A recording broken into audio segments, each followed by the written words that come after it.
Welcome, everybody. My name's Marilyn Burnett. I am your astrologer here with the lessons for the week of April 1st, which does include Mercury retrograde, April Fool's Day, and because of all that, I am recording this for a second time. So I am not immune. Mercury is my ruling planet, and it loves to torture me sometimes, and this is one of those times. So be prepared to slow down, double check your work, maybe triple check it, like that you have the microphone button turned on. And you'll do better this week than I am so far. I always like to share that I'm human so everybody can hear my foibles and live along in my shoes. So here we go. This is a crazy week. It is eclipse week. We have, like I mentioned, a Mercury retrograde.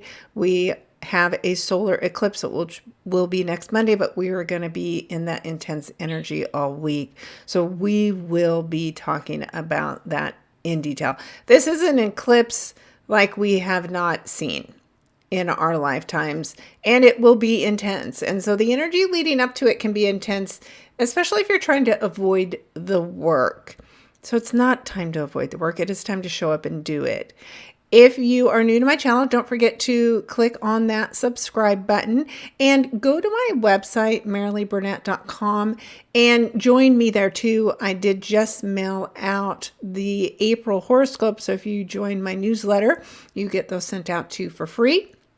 I'll also send you an article about whatever the new moon and the full moon are for the month with a breakdown by sign on what you can expect to be working on during those events. And of course, you'll want the breakdown for this upcoming eclipse to help you be prepared. And the Mercury retrograde is all about that. If you go out also to my YouTube channel, you can watch my tarot card reading where I pull a card for every sign. And in it, I tell you what house you may be expecting to work on this week with the help of Mercury retrograde, which is also the same house for some where the eclipse will be happening as well. So it's just an incredible action-packed week ahead. And I am here to break it down for you day by day. And so we will go ahead and get started on Monday. So of course I have this set up with Mercury going retrograde on Monday late in the day. It will station direct, and at this 27 degrees is where it will begin its retrograde. Whenever a planet stations, it takes a lot of energy to change direction, which is basically turning a corner to go around the sun. And it looks like it's going retrograde or backwards, but it's truly just the difference between the movement of that planet and the others around it. However, because there's such intense energy, the first few days of this Mercury retrograde will be the most annoying and intense. So be prepared to make mistakes. Be prepared to have to redo things.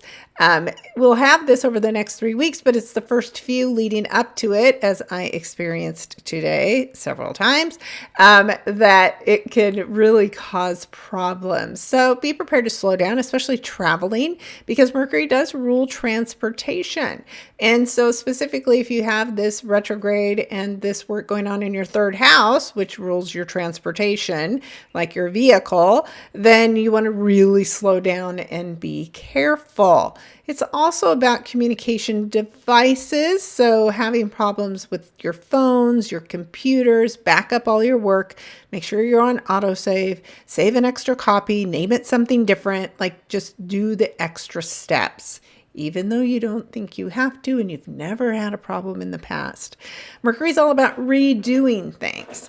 And so in the sign of Aries, the first sign, the sign of self, our self-image, we may be motivated to work on our self-image. But you don't want to do anything really permanent during a Mercury retrograde. So I don't recommend major cosmetic surgeries.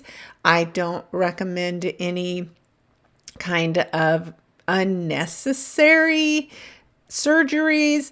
But if you have something already planned and scheduled, of course, go through with that. But just if you have something that comes up where it's an option, maybe wait until Mercury is moving forward again, especially while we're in the eclipse. I don't recommend doing tattoos. I wouldn't do anything like that, because what you expect from this new image is not going to be what it turns out to be. So be very cautious with anything involving the head and the face. This is just not the time to do that. Now, it could be if you're going back to rework something, right, that was already an issue and now you're going back to fix it. This is about redoing things, but it's not the time to do anything new. This is not the new moon for that.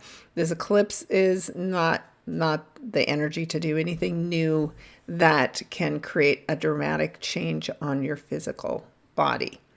Now, if you've been following me, I've been recommending that you start journaling and paying attention since mid-March about what is showing up for you, because Mercury has been giving you a preview of your Mercury retrograde work as well as the eclipse work. Now it's slowing down and really going to be getting your attention so that you're ready to show up and actually do the work on yourself, right? First house, self-image. And Aries is very strong. It's your inner warrior that you need to reconnect with. And you need to remember how strong you are, and that you're just as strong on your own as you are in a couple or in a relationship. And if you've been giving your power away in relationships, that's going to come up in a big way between now and during the eclipse.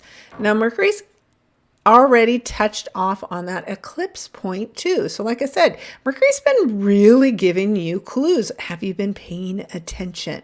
What have you been triggered by? That is going to come up in an even bigger way now that Mercury's going retrograde. But it will not get back to the eclipse point before we actually have the eclipse. It will stay pretty close to where it is now. And then we'll have that eclipse moment, and you'll have time to think about what you need to do because of the eclipse. And then Mercury will tickle off on that again, and then it will go forward. So this is not work you can avoid. It's not work that the collective can avoid. And of course, you know what topics have been heating up over the past 3 weeks. Conflict in Russia, conflict with Ukraine, conflict with ISIS, right? Those are just to name a few. We, of course, have all the conflicts with the presidential races here in the United States as well. So conflict is Mars. Conflict is Aries. War is Aries. So there is definitely something pretty dramatic that is going to happen. We've also seen the royals and their health issues. That's Chiron in Aries, right? The health of our leaders is being brought top of mind. There's so many possibilities to how this eclipse can show up for us, but it is not going to be one that we are going to miss.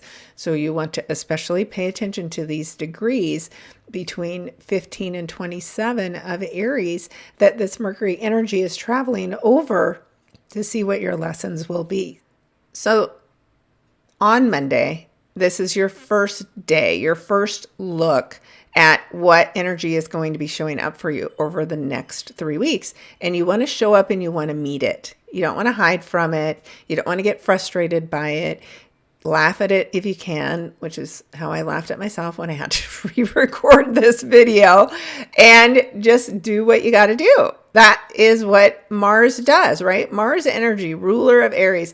I'm going to do what I got to do. I'm just going to attack the problem. I'm not afraid of it. You can't be afraid of anything during this time.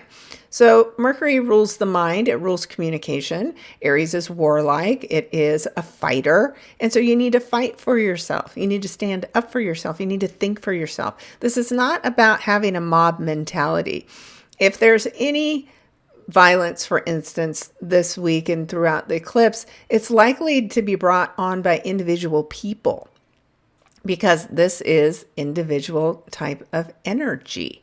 So because of that, you have to be careful this week and next week in through the eclipse and the next several weeks because of all of this activation. So pay attention. Stay off your phone. Do not drive and text. Maybe do not drive and talk. Just be single-mindedly aware of everything that's going on around you so that you're prepared to respond. We'll talk more about the Chiron element, the fated elements as we move through each day of the week, but there is so much showing up that is going to basically put us through a severe workout. But as a result of that, we will come out much, much stronger.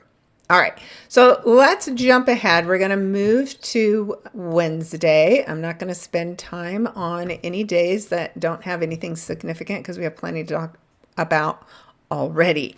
So as we get to Wednesday, this is a pretty dreamy energy that we can get lost in. We can delude ourselves. There can be people who are trying to delude us. So we got to be careful as usual because there's always a dark and a light side to any energy that presents itself. But you want to tune into the light, right? This is a very spiritual, very healing energy. This Pisces energy is very emotional and sentimental, especially with Venus. It is dreamy. It's great for creative writing. It's great for planning things like massages, eating a great dinner out, making a great comfort meal for yourself or others, loving yourself, and definitely connecting with spirit and your spirit guides, getting those downloads that you need to help understand what the work is. But it's not the time to drink. It is not the time for drugs. It's not the time for self-delusion. It's not the time to break free from reality, right? You need to understand with certainty. And while Mercury is making things really fuzzy, this is not the day to make any kind of decisions about anything that is really important. So you might want to research on this day what your possibilities are, but unless you thoroughly vetted everything about what you're choosing to do, I don't recommend you do anything permanent on this day, but continue to research whatever it is, whatever the problem is that you're trying to solve for. All right. It's like I said, there's options and opportunities for beautiful healing energy. Music is a good thing to tune into if you are stressed at all or anxious. Working in water can be very healing. So just stay aware, right? Because we're talking about the energy of Aries and Mars and Mercury going backwards, which is also accidents. So you got to stay aware of your surroundings at all time if you were to be out enjoying the water. So that is what we're working on Wednesday. Then we're going to move forward to Thursday. And as we get to Thursday, this is where the Mercury work that began in the middle of March is now being highlighted by the sun. So the sun on this day is having a fated conversation with the North Node. Now, the North Node is what we're here to do. A lot of people say this is my purpose. This is what I'm here to accomplish in this lifetime. And so it should be really good, right? But the nodes are our lessons. It's how we're here to grow. And where we have the North Node opposite, we have the South Node. South Node is our karma. It's the lessons that we learned in our past life, so we shouldn't be repeating them. But some of us are. And so this is that wake-up call that you get where the sun shines a light with the help of the North Node on your South Node path and lessons. And that's what you're supposed to be letting go of at this time. So we're getting a preview, right? This is already showing us, okay, this is what's coming. I'm warning you that at the eclipse, this thing, this relationship, this person, this situation, this legal event that you aren't learning from is going to come up in a big way, and you can choose to let it go now, or you can choose to make it worse, and then the eclipse is going to resolve it for you. So this is like the warning shot that comes across the bow of the ship, and you want to pay attention and you want to show up. Now, of course, there are some that are already doing the work. And so then the sun joins with the North Node and shines a light on the good work that you're doing and the lessons that you've learned. And there could be some kind of a personal reward, right? You are personally recognized and feel very successful, right? This is you doing the work when the sun is shining a light on you personally. You are in the spotlight. So you've got to have the right balance, right? Because I can't succeed without the help of other people. It takes, no matter even if you're not in a relationship, right? I still need other people. I need people to watch my videos. I need people to like me. I need people to come work with me, even though I work independently, right? We are all learning where our balance is and what's needed. Do I need to focus more on being independent, North Node in Aries, or do I need to focus on my partner, South Node in Leo, because I'm way too focused on myself? What is it? What's your journey? That is what is going to come up in a big way on Thursday. And like I said, it's a preview of that eclipse work. It's a spotlight on the Mercury retrograde work. So what's been coming up for you? 2005 was the last time that we had this eclipse in this sign at these degrees.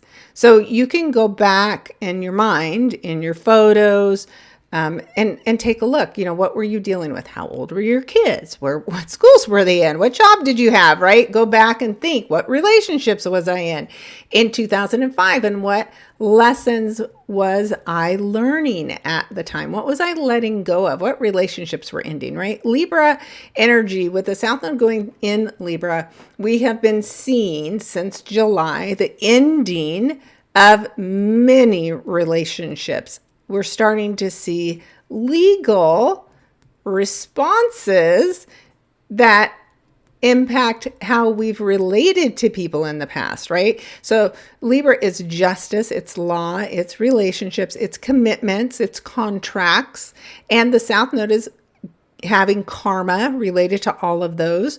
And again, what do we have to let go of? How can we restore balance? How do we meet in the middle? So it's big work. This is work unlike we've seen in our lifetimes.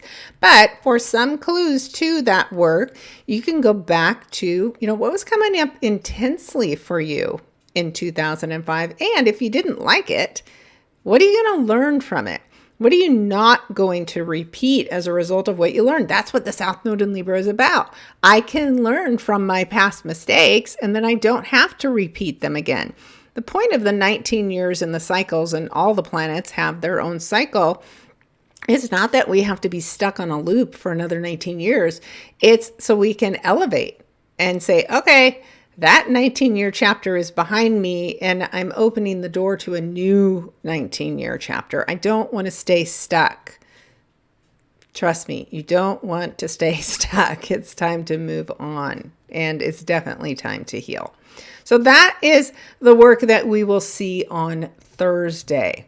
Now, the other thing that you'll notice on Thursday is that Venus energy is still pretty close to Neptune, but now it's at 29 degrees. And whenever a planet hits 29 degrees in any sign, it makes it more intense. So you can be extremely indulgent with this Venus in Pisces energy. You can be overly emotional. So just be aware of that. Give yourself grace, and also give other people grace at this time. And pray, right? If you're really struggling this week, what a wonderful time to just tune in and connect and pray to whoever you pray to. It will soon pass. And in fact, the very next day, Venus moves into the sign of Aries. So let's move ahead to Friday.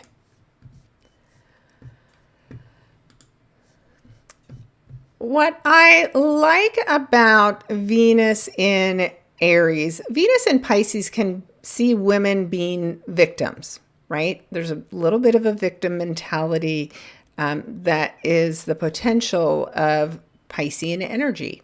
That's part of the delusion, right?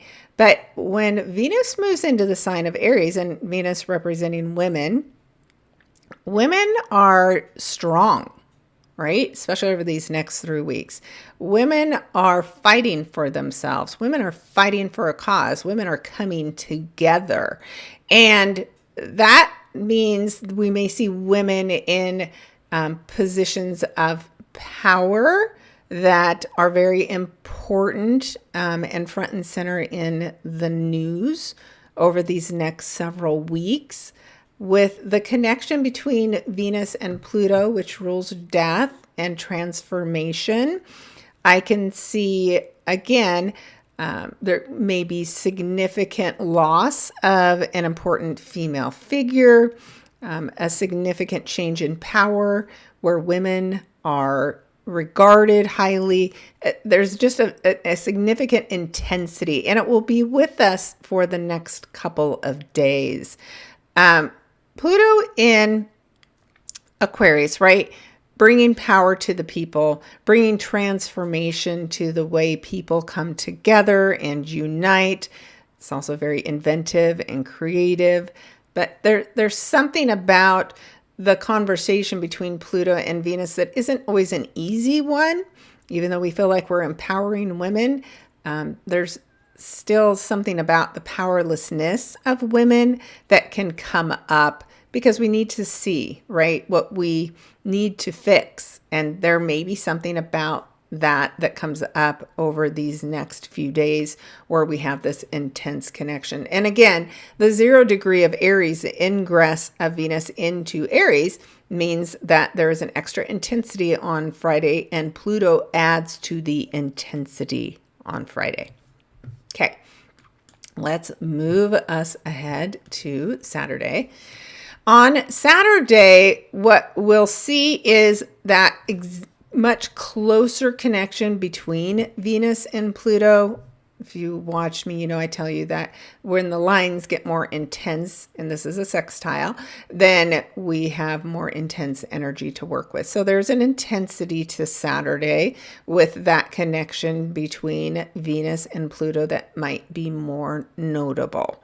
So we'll want to be aware of that. We'll also see that the sun is moving away from the North Node and headed towards Chiron. So we're going to spend some time looking at that. Also see this moon moving into Pisces and getting closer to Neptune.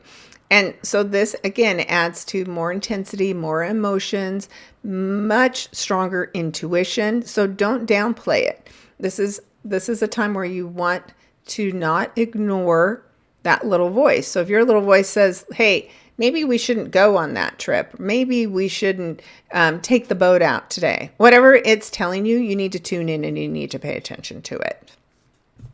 All right, so let's dive deeper into the topic of Chiron as we look at this engagement between the sun and Chiron on Sunday, which again is a preview of the eclipse that will occur on Monday.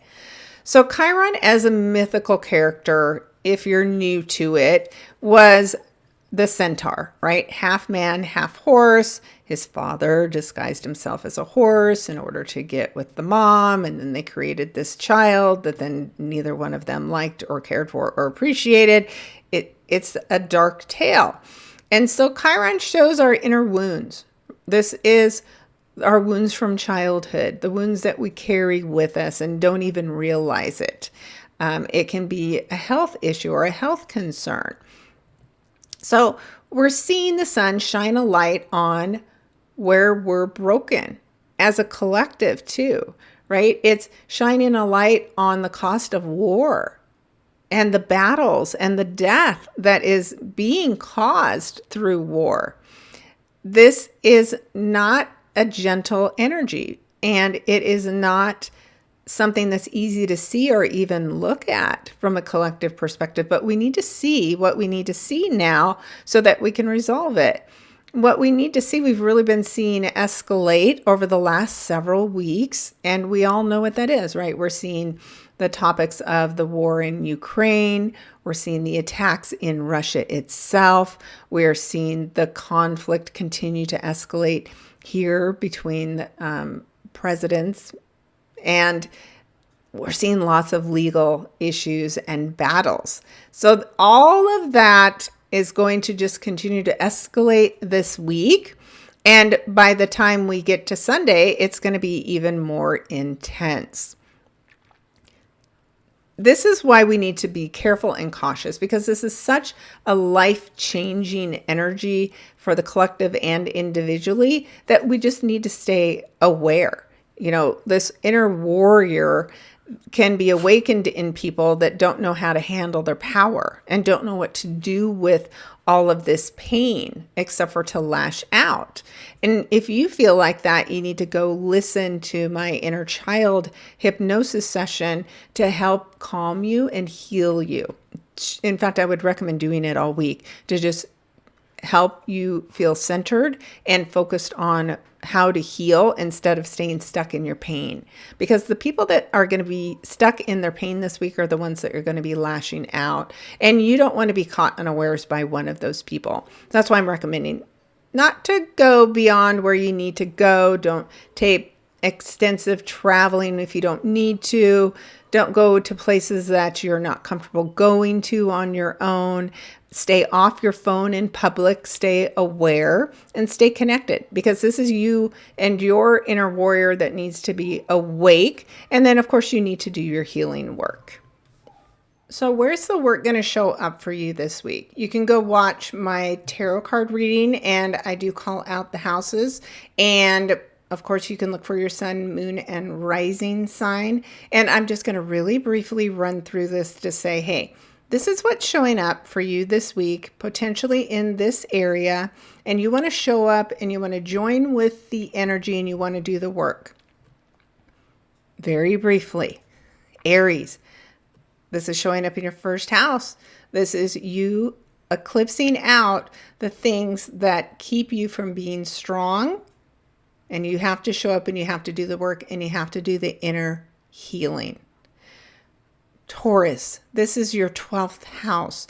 And the 12th house rules the subconscious mind. So again, within the subconscious mind, you need to go in, do the work, and heal so that you can be the confident person that you are meant to be. Gemini, it happens in your 11th house. There can be things that you need to review about the friend groups that you are a part of and maybe let go of some that do not respect you. Cancer, this happens in the 10th house. This is your career. What are the things that are getting in the way of you pursuing your goals as far as your career goes? And is that something to do with family? Leo, this is happening in your 9th house. This is a house that rules growth and expansion. You're supported. This is a trine. This is a fire sign just like yourself.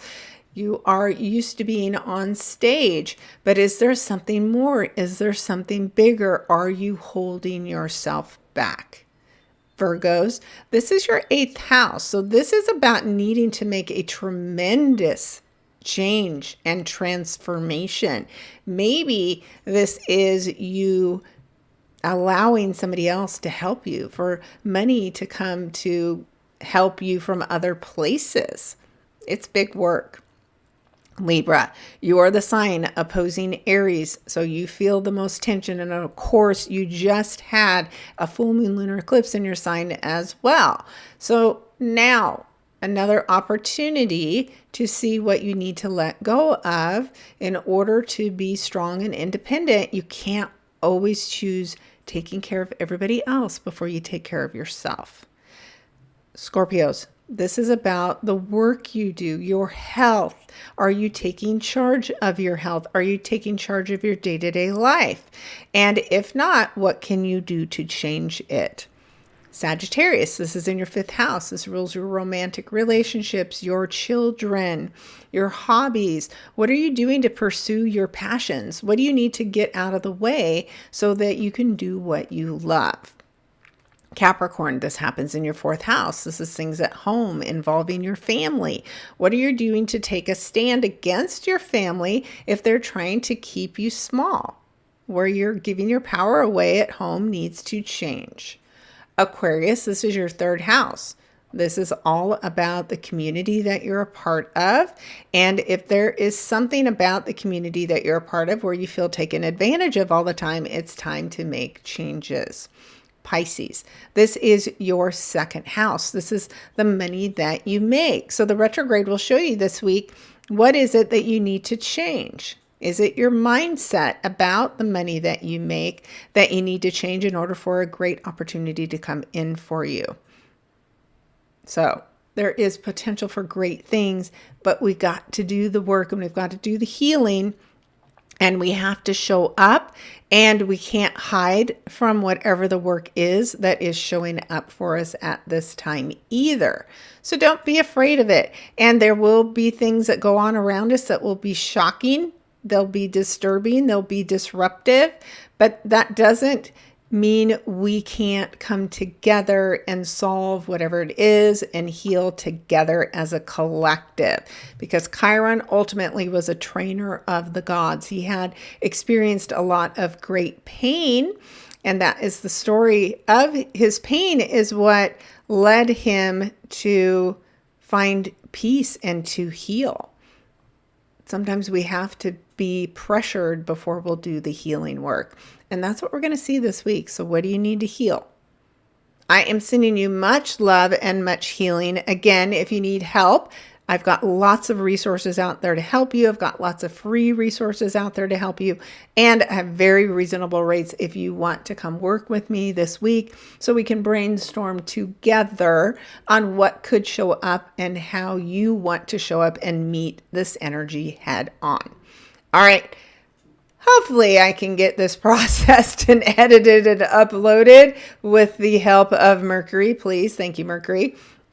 And again, I will talk with you next week. We'll go more in depth about the actual eclipse event in your charts and more of the things that you can do to work with the eclipse energy next week. And again, remove those blocks. All right, guys, thanks for tuning in. Thanks again for liking and subscribing and sharing my work. Thanks for your feedback. It helps me get better and improve each and every week. So I appreciate each and every one of you. Have a great week and keep me posted.